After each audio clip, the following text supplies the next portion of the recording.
आज evidence act में कुछ नई बातें आइए जानते हैं। सेक्शन 74, सेक्शन 75 और सेक्शन 90 जिस डॉक्यूमेंट्री एविडेंस की चर्चा पिछले व्याख्यान में हम लोग कर रहे थे, डॉक्यूमेंट्री एविडेंस, दस्तावेजी साक्ष्य। तो ये दस्तावेजी साक्ष्य या जो दस्तावेज हैं उनके प्रकारों की चर्चा सेक्शन 74 और सेक्शन 75 में की गई। तो सेक्शन 74 कहता है पब्लिक डॉक्यूमेंट और सेक्शन 75 प्राइवेट डॉक्यूमेंट। अब ये पब्लिक डॉक्यूमेंट और प्राइवेट डॉक्यूमेंट क्या है? यानी कि डॉक्यूमेंट दो प्रकार की हुई, पब्लिक डॉक्यूमेंट और प्राइवेट डॉक्यूमेंट। तो पब्लिक डॉक्यूमेंट में सेक्शन 74 जो बताता है, पब्लिक डॉक्यूमेंट्स में ऐसे डॉक्यूमेंट आएंगे जो कोई डॉक्यूमेंट किसी भी पब्लिक ऑफिसर के द्वारा, पब्लिक सर्वेंट के द्वारा अपने ऑफिशियल ड्यूटी के डिस्चार्ज के दौरान प्रिपेयर किए जाते हैं। यानी कोई पब्लिक सर्वेंट है, कोई पब्लिक ऑफिसर है, वो अपनी ड्यूटी के डिस्चार्ज के दौरान जो विभिन्न प्रकार के डॉक्यूमेंट्स को बनाता है, क्रिएट करता है, तो वह पब्लिक डॉक्यूमेंट हुआ। और इसके अलावे जो बाकी डॉक्यूमेंट हुए वह प्राइवेट डॉक्यूमेंट्स की श्रेणी में आते हैं। अब ये पब्लिक डॉक्यूमेंट दो प्रकार का होता है। एक पब्लिक डॉक्यूमेंट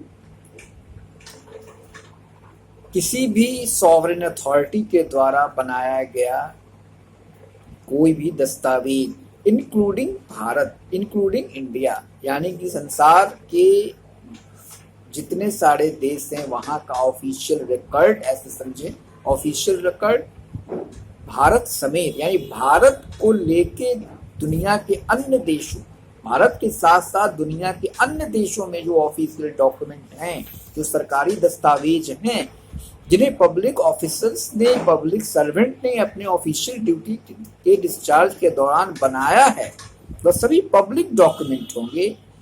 और इसके अलावे जो सारे डॉक्यूमेंट्स होंगे वो प्राइवेट डॉक्यूमेंट्स माने जाएंगे। सेक्शन 75 जो बताता है पब्लिक डॉक्यूमेंट एक बड़ा महत्वपूर्ण, सेक्शन 74 एविडेंस एक्ट का बड़ा ही महत्वपूर्ण बिंदु है।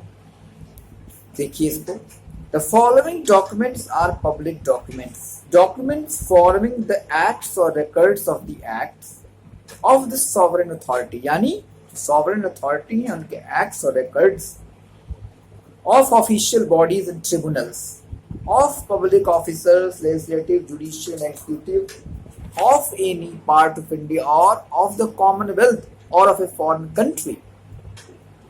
मैंने पहले ही बताया कि जो डॉक्यूमेंट्स किसी पब्लिक सर्वेंट के द्वारा अपने ऑफिशियल ड्यूटी के डिस्चार्ज के दौरान बनाए जाते हैं, वो या तो एक्ट्स हो सकते हैं, कोई रिकॉर्ड्स हो सकते हैं, किसी भी ट्रिब्यूनल्स के दस्तावेज हो सकते हैं, कोई भी लेजिस्लेटिव, कोई भी एग्जीक्यूटिव, को भी जुडिशरी के कार्यों से संबंधित डॉक्यूमेंट हो सकता है, जो भारत के साथ साथ कॉमनवेल्थ, यहाँ प्रयोग किया गया कॉमनवेल्थ के नेशन, साथ ही साथ कॉमनवेल्थ के अलावे जितने सारे नेशंस हैं वहां के ऑफिशियल रिकॉर्ड को कहा जाएगा। यह पब्लिक डॉक्यूमेंट्स माना जाएगा। अब प्राइवेट डॉक्यूमेंट्स, पब्लिक डॉक्यूमेंट्स जो अलग अलग जुडिशियल वर्डिक्ट, जो अलग अलग जुडिशियल वर्डिक्ट आया समय समय पर, जुडिशरी ने जो अपना ओपिनियन दिया, उस पब्लिक डॉक्यूमेंट्स का एक लिस्ट है। म्यूनिसिपल बर्थ सर्टिफिकेट्स, जो म्यूनिसिपल बर्थ, जो कुछ आइए डिस्कस कर लें। म्यूनिसिपल बर्थ सर्टिफिकेट्स ये पब्लिक डॉक्यूमेंट्स है। आप जो बर्थ सर्टिफिकेट बनवाते हैं वो पब्लिक डॉक्यूमेंट है। जजमेंट ऑफ ए कोर्ट, जो कोर्ट का जजमेंट है वह, decree of a court, sale certificate, यहाँ पर सेल सर्टिफिकेट जो है वो पब्लिक डॉक्यूमेंट नहीं है। साथ साथ ऑर्डर शीट, कोई भी जो ऑर्डर शीट होता है किसी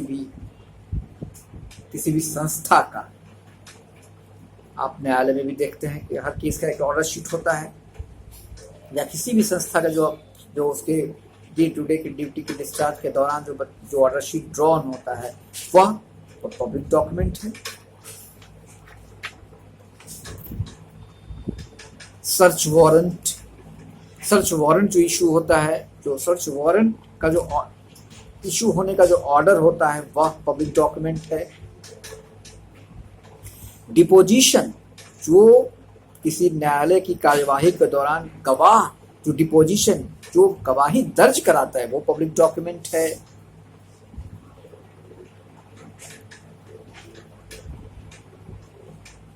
किसी भी गवाह का जो बयान दर्ज होता है वो मैंने बताया पब्लिक डॉक्यूमेंट है।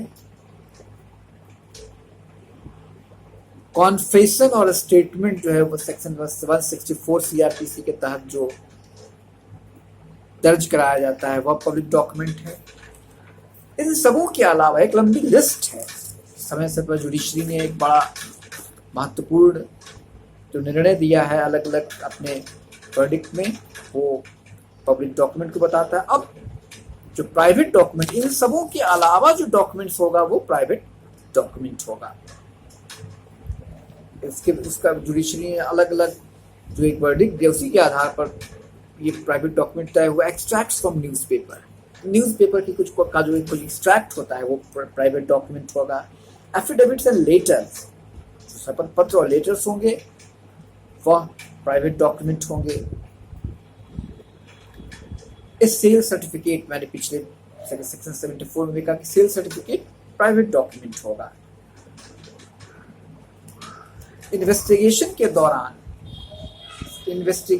दौरान पुलिस के सामने जो कोई बयान दर्ज कराया जाता है वो प्राइवेट डॉक्यूमेंट होगा। सेक्शन 164 के तहत जो बयान दर्ज होगा वो पब्लिक डॉक्यूमेंट होगा। रजिस्टर्ड डीड, जो सेल डीड होता है वो प्राइवेट कॉन्वेंस माना जाता है, वो प्राइवेट डॉक्यूमेंट होगा। तो ये एक लंबा लिस्ट है पब्लिक डॉक्यूमेंट और प्राइवेट डॉक्यूमेंट का। आइए अब हम लोग सेक्शन 90 पर चलते। Presumption as to documents 30 years old।